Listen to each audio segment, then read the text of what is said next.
Good afternoon, everybody, and welcome to a Sedaru Live webinar on streamlining customer service work with Sedaru CIS integrations. We're going to be talking a little bit today about Tyler Munis and Incode solutions and the integrations that Sedaru has already. We're going to wait a couple more minutes for some more of you guys to join up, and then we'll get started with some introductions and the topic we're going to cover today. So we'll give you guys just one more minute. Great. Looks like we have a number of people on the call. So I'll get started here. My name is Dylan McFeatris. I'm actually a relatively new employee here at Sedaru, and I'm a product marketing manager for the organization. I'll be doing a lot of work with the customer-facing and market requirements for our products, and I'm excited to be here with you guys today, talking a little bit about some of the CIS integrations that we have with the Sedaru product. I'm going to hand it over to Kevin Koshko to introduce himself as well. Hey, good afternoon, good morning, whatever time zone you're in. Kevin Koshko, head of products here at Sedaru. Yeah, excited to share with you guys some of the pretty powerful CIS integrations that Sedaru has. And what's nice about it is we'll kind of talk about from some of the initial integrations that were performed early on and how that's evolved into a pretty powerful bidirectional integration. So excited to share that with you today. Excited to have Dylan with us as well. He brings a lot of experience in the CIS domain as well. So very excited to have you here, man. And yeah, should be a great webinar. Thanks, Kevin. Appreciate it. Yeah, so for those of you guys who have joined one of our webinars in the past, we're going to be focusing today on these integrations that Kevin was just mentioning. We're actually going to cover 3 different integrations with some of the Tyler products out there. We generally have these webinars take about 30 minutes worth of content, just so you're aware. We're using Zoom today. So, one of those things is there's some technical issues every once in a while. You guys are welcome to send in some questions through the Q&A window. We'll try and address those as they come up. We may queue them up to the end of each little section, but we'll do our best to address your questions today. If you have any issues with the audio or the video, please go ahead and throw that in the chat as well, and we'll try and address that right away. Otherwise, we're looking forward to showing you guys some of this stuff and getting into the details here. So I'm going to couple housekeeping items I want to cover with you guys today. If you're not already following Sedaru on one of your favorite social media platforms, that would be a good idea. We use these as our main mechanism for communicating. We also have a YouTube channel, a whole bunch of stuff going on. And this is where we kind of update you on the webinar series that we're doing roughly every 2 weeks, as well as new topics you guys could suggest and to reach out and contact us however you'd like. So looking forward to moving on here. So I'm going to just kind of give a bit of an overview of sort of the path to utility automation that Sedaru sees in the market, right? So we have DROPS is the acronym that we're using here, and really it represents the continuum of utilities as they move from paper-based workflows into a self-driving utility of the future. The topic we're covering today with the integration of CIS systems really represents the D and the R here, right? So in a lot of utilities, we're utilizing service orders on paper, send those out in the field, bringing them back into the office. And we all know that there's a number of inefficiencies in that approach. So what we're trying to do here is to show how a paper-based organization, like a small utility or a large utility, depending on how it's set up, can utilize this integration to pull electronic records of work orders into the Sedaru platform and to have that data refresh in real time to both systems. So really laying the foundation for the future optimization and then moving into predictive, preemptive, and self-driving. So, Kevin, anything you wanted to add on this topic before we move on? Yeah, thank you. I think the big thing is like a starting point for a utility. Sometimes we will hear, when you talk about getting a utility up to the point where they're doing predictive analytics and all sorts of very powerful things. To get there, there's a starting point, right? It's to be ready for these very powerful things that Sedaru can provide in the future of an implementation. We need a foundational piece, and that's where we're getting digital, taking that paper workflow into a digital environment, and then the real-time access to those things. So, service order gets created in customer service, now we have real-time access to that same service order in the field.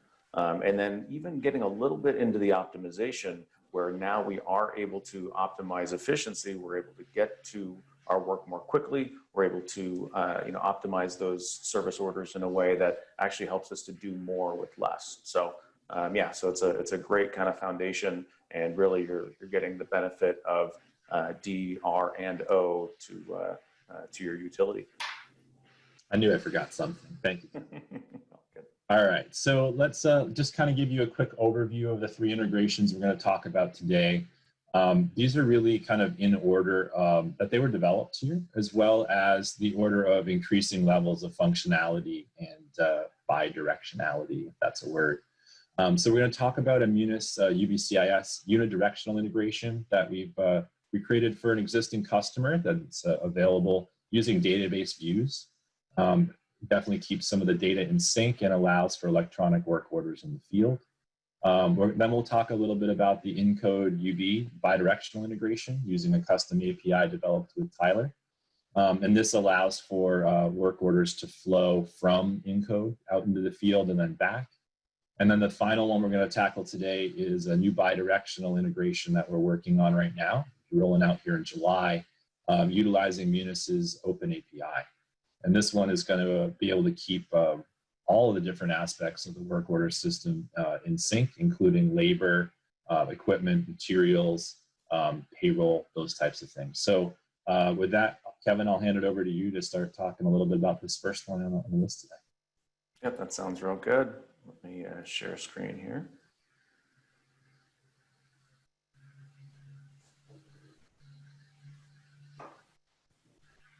All right, are you able to see my screen okay? Looks good to me. All right, terrific. All right, so we are looking at a utility right now. As Dylan mentioned, this is the kind of single direction from Munis into Sedaru. So service orders that are getting generated within that system and allowing us for us to be able to view those and then potentially dispatch those to field users. So as Dylan mentioned, this is kind of the first integration of the 3 that we'll talk about. But this one has been in production for quite a while, and you can see based on some of the activity with this utility, you have a number of different things going on. For those of you who have not seen the Sedaru Omni user experience, it's really designed to share multiple systems and then being able to take action on any sort of items or metrics, KPIs that a user has been set up and defined. So as a user, I'm logging in, I can see certain key performance indicators and other types of things that I'm looking for, depending on my role, depending on who I'm logged in as. So as I look here, we can see things all throughout the organization. I'm seeing things like hydrants investigations, I'm seeing valve exercises, but I'm also seeing things like service orders that have maybe been unassigned. Here we have our turn on service orders for the day. I have our turn off service orders. So we have a number of categories that we can set up for each of these. And then just depending on what they are, I can easily access those. So if I'm looking at turn off service orders, click on that. That's going to take me to those locations on the map. And I'm going to be able to see all of those service order details in my list here. So within that, I can see, okay, so here's the work type, it's a service order, who that customer name is, any sort of contact information.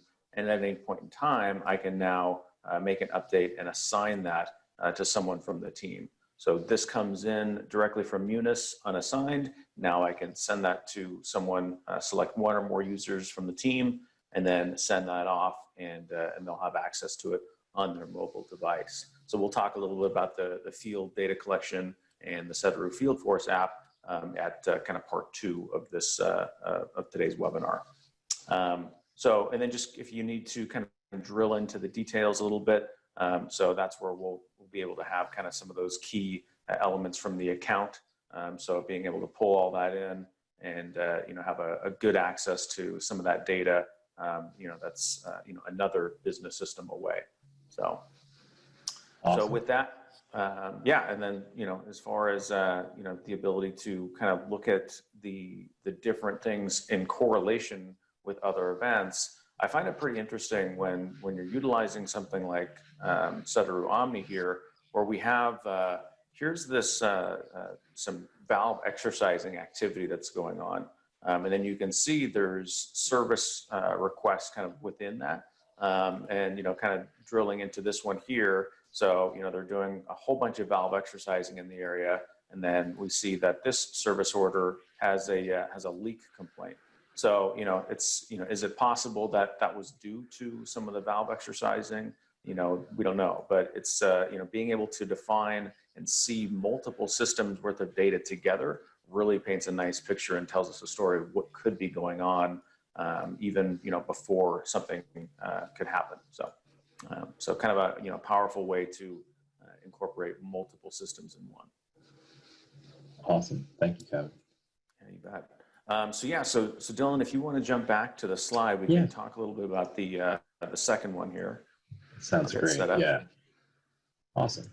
So while Kevin switches over to another database instance here, we'll talk a little bit about the Encode Utility billing integration. So this is a bidirectional integration that was developed a number of years ago using a custom API. And so what we're really talking about here is very similar to what Kevin was just showing, a lot of the same functionality, but the works kind of flow back into the Encode system upon completion of these service orders.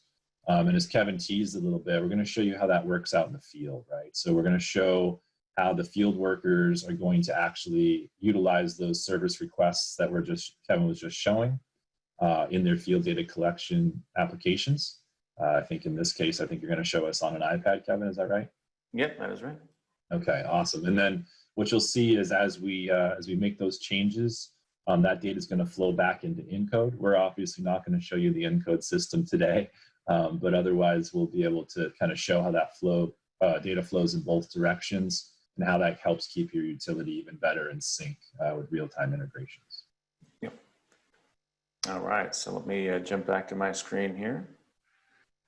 All right, are you seeing my screen again? Looks good. Right, great.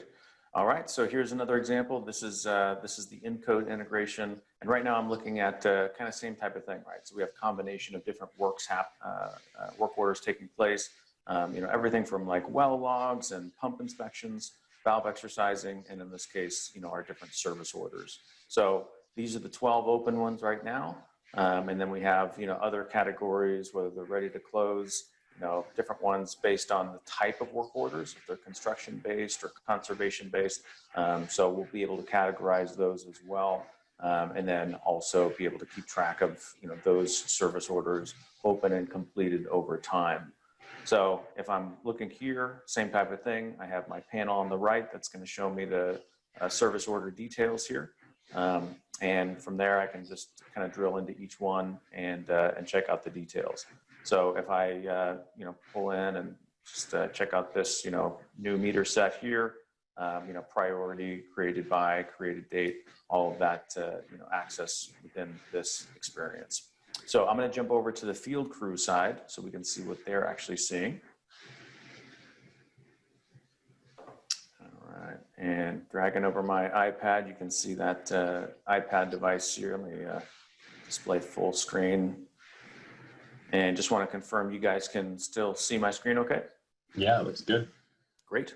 All right. See your Southwest theme in the background there, Kevin. That's right. I got to pay homage to Arizona, right? So, but I'm not paying homage to the 105 degrees that it's going to be today. So we'll have to deal with that later. But as we interact with the application, you can see from the field force side of things, it has a similar style, right? We have the tiles up top. We have the panel, we have the map. And then as far as my service orders, here's my active versus completed service orders that we have. And I can kind of zoom out to see where those are on the map and then, have full access to my utility here. So if I wanted to jump into, zoom in, have the GIS data available to me, and then I can see, my meter locations, pressure zones, addresses, all that good stuff. So when I click on the meter here, what I'm seeing here is these tiles is giving us information about the job here. And I can see these where it's the description, the start date, the service order number. These are all actually coming from the Tyler Incode system. And then we have additional data that is including of the address, account, parcel. Some of this is coming from CIS and GIS together. So, you know, when I'm out there doing a service order, having access to all this information in one place is really helpful. So now I can get in there, and when I'm ready, I can just go ahead and hit start, and that's going to take me to my service order completion page. So we can see a lot of this stuff is filled out for us, which is really nice. So, you know, we wanted to minimize the data collection and data entry pieces wherever necessary, you know, having things like pick lists or filling in things for us. And then depending on the work that we're doing, if we're going through and doing a meter change out, we can fill out those details here. And then, you know, we want to, you know, make it easy for, you know, keypad data entry if we need to.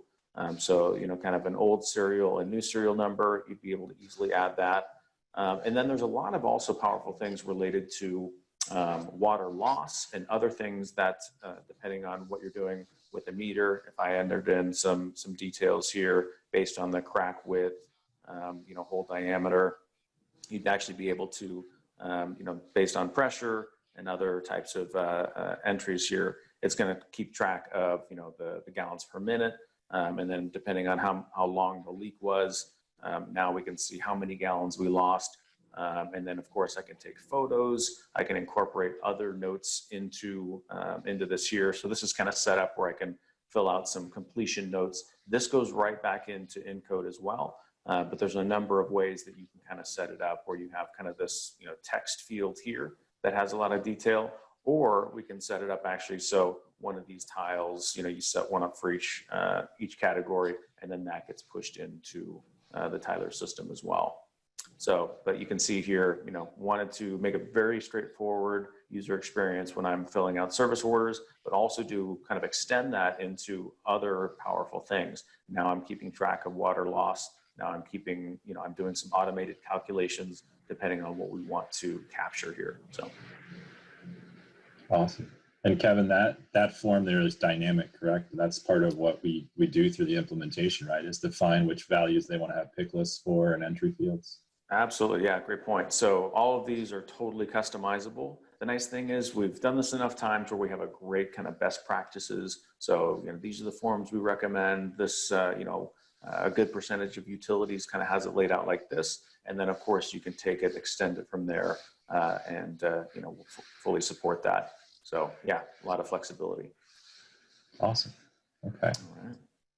All right. So let's go back and take another look here before we get into the third integration. Let's give Kevin some time to get things switched over again. So the last one we're going to show you here is the one that we're actually currently testing right now.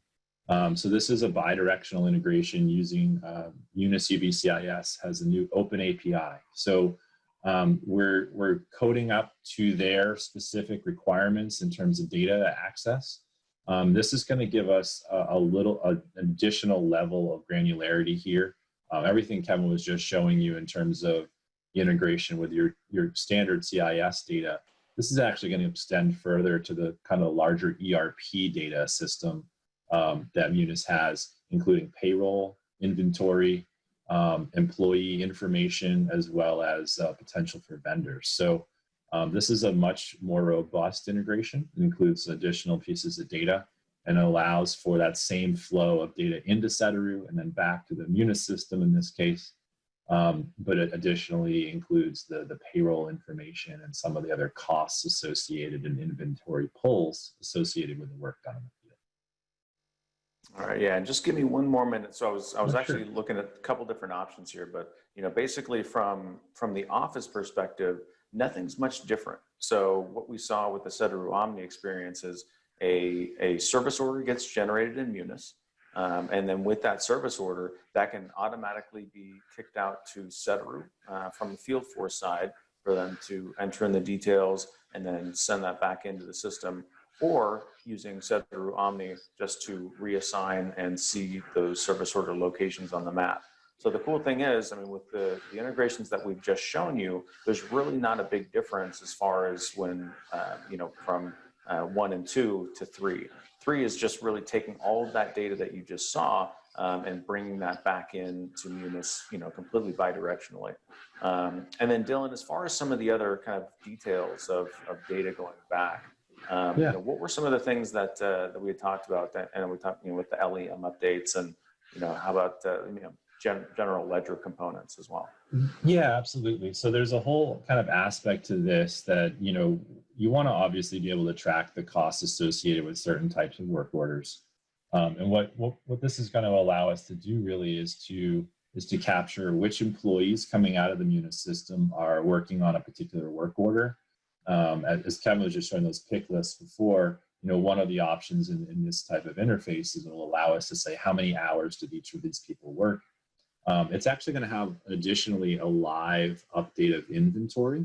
And so as the people are in the field, they'd have the pick lists available within Fieldforce as well as Omni of what's available in inventory, right? So as they're pulling items for the work that they're working on, they can actually take a look directly into the Munis system, see how many, the quantity of any particular item they're looking for, do a real-time check of that, and then actually update both the Sedaru and the Munis system with the number of items that were pulled. So a lot of real-time information there flowing back, such that if people are working on different work orders across the system, they can actually see in real time what's fully available.